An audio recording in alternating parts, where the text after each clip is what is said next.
ಆಸೆ ನಾಳಿನ ಸಂಚಿಕೆಯಲ್ಲಿ ಏನಾಗುತ್ತೆ ಅಂತ ನೋಡೋಣ. ಮೀನಾ ಅವರಿಗೆಲ್ಲ ಹೊಡೆದು ಶ್ರುತಿನ ಸೇವ್ ಮಾಡಿದರು. ಆಮೇಲೆ ಅವರು ಶ್ರುತಿ ಅಮ್ಮ ಆಮೇಲೆ ಶಾಂತಿನ ಇಬ್ಬರೂ ಸಂಧಾನ ಮಾಡೋದಕ್ಕೆ ಮಾತಾಡ್ತಾ ಇರ್ತದೆ.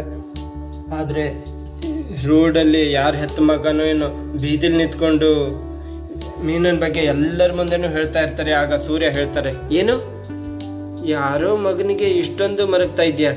ಒಂದು ಹುಡುಗಿಗೆ ಆ್ಯಸಿಡ್ ಹಾಕುವಾಗ ಮೀನ ತಡೆದು ಆ ಹುಡುಗಿನ ಕಾಪಾಡ್ದಲ್ಲ, ಇಟ್ಟಂಗಿ ಕೈಗೆ ಸಿಕ್ಕಿದ್ದೆಲ್ಲ ಹೊಡೆದು, ಅದು ನೆನಪಾಗ್ಲಿಲ್ವಾ?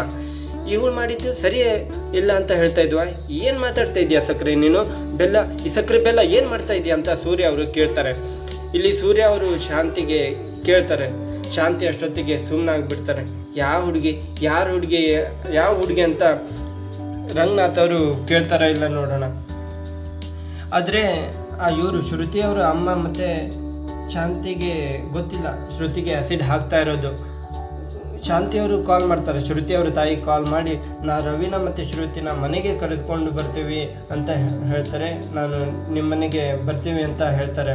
ನಾನು ಮನೆಯವರಿಗೆಲ್ಲ ವಿಷಯನ ತಿಳಿಸ್ತೀನಿ ಅಂತ ಶಾಂತಿಯವರು ಹೇಳ್ತಾರೆ. ಆದರೆ ಒಂದು ಕಂಡೀಷನ್, ಆದರೆ ಅವ್ರನ್ನ ಮನೆಗೆ ಕರೆದುಕೊಂಡು ಬರಬೇಕು ಅಂತ ಅಂದರೆ ಶ್ರುತಿ ತಾಯಿಯವರು ಹೇಳ್ತಾರೆ. ಆ ಕಂಡೀಷನ್ ಏನಂತ ಮುಂದಿನ ಸಂಚಿಕೆಯಲ್ಲಿ ಹೇಳ್ತಾರೆ.